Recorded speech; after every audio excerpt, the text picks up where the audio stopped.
Greetings and blessings on this summery winter day, St. Paul's, at least here in the Bay.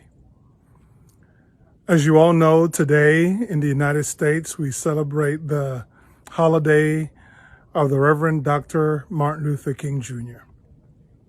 His birthday was actually on Friday.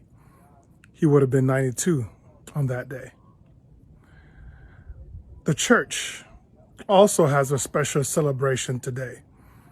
Today is the feast of the Confession of St. Peter. The psalm appointed for this feast is Psalm 23.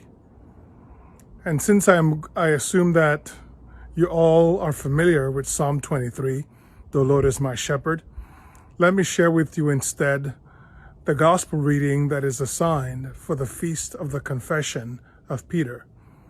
And it is taken from the Gospel of Matthew, chapter 16. Verses 15 and 16 are the ones that contain the dialogue between Jesus and Peter.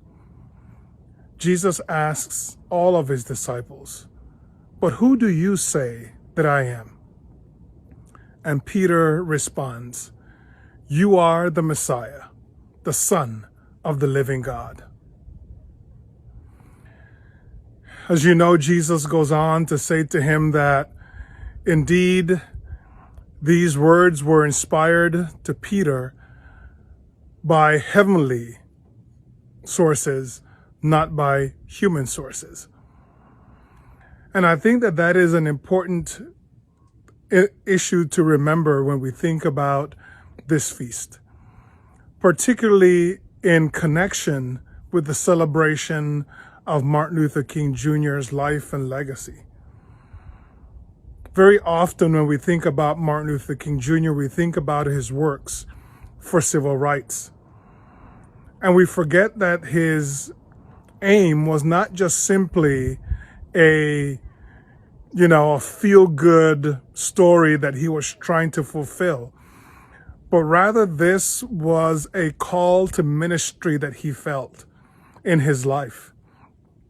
In other words, Martin did not go about marching and speaking to people and giving speeches and writing books because he felt some type of nostalgia for something, but rather he felt called by God to take on this ministry of striving for justice, not only for people of his own race, but for all human beings alike.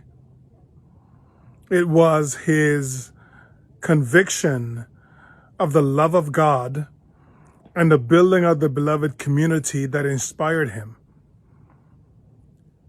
He was, like Peter, clear on the fact that Jesus is the Messiah, the Son of the living God, and that it is through the power of the Holy Spirit that he and all of us are able to go out into the world to preach the good news to the captives.